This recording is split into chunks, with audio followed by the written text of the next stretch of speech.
Yeah, hi there. We are continuing with our object-oriented programming tutorial. In this, we are going to cover an example of class methods. So we learned in the previous tutorial that class method can be used to specify multiple constructors. So we'll take another example. So if the requirement is to specify multiple independent constructors, then we can achieve this with the help of class methods. So that's an example that we are going to cover in it. So we have a vehicle, which is a class, and it has initialization method in which we are initializing the number of wheels the vehicle is having. So by default, the default value we are giving it as 2, and we are setting self dot wheels equals to wheels, that is 2. So when we create a instance of vehicle, and if we do not specify any number of vehicles, then it will create a vehicle with 2 wheels in it. Okay, now here comes the class method. So as you know, whenever we have to create a class method, we have to specify a decorator. So the decorator is at the rate class method, and then the method name. The method is auto, and we also know that in a class method, the first parameter to the method is a class, so which is CLS, usually represented as CLS. So with a CLS. So what we are doing is we are calling the class, and we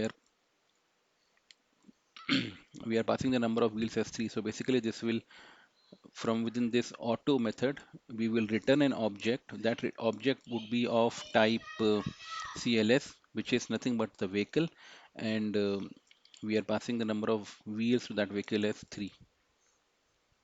Similarly, we create another class method car, in which we will be returning an object of this class type, which would be a vehicle type. Okay, and the number of wheels would be 4. So in this way, we have created different class methods. If you see, uh, the difference is that all these class methods have different number of wheels for a particular vehicle.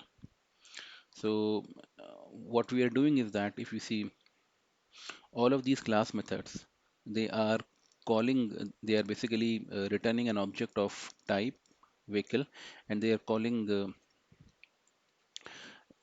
init. So basically, they are creating an object, and internally that class init gets called with the number of wheels, whatever we are passing here. Okay, so it's like these are the different, in a way they act as the different constructors. So let's continue this. So we have v1 equals to vehicle. So we are just simply creating an object v1 of type vehicle. Okay, and we are not passing anything to it. So it will create. So it will call the init method of vehicle, and it will assign the number of wheels to 2 for this v1.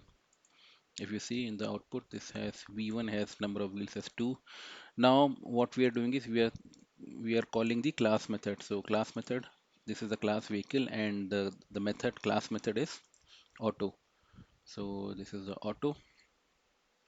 What it will do, it will internally auto, it will create an object of vehicle type which will have number of 3 vehicles.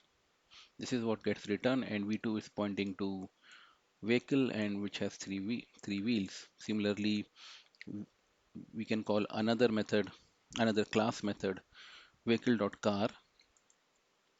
So vehicle.car, so this is the class method vehicle.car. Internally it calls the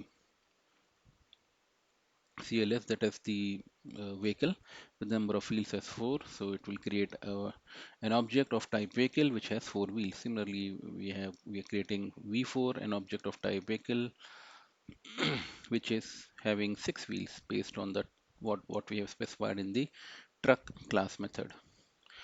So this is what we are printing. V3 has 4 wheels and V4 has 6 wheels. So in this way, if you see, if you want to specify the different forms of a constructor, then class methods can be used. It can be helpful in specifying the different forms of the constructor or initializer to create an object. Okay, thank you.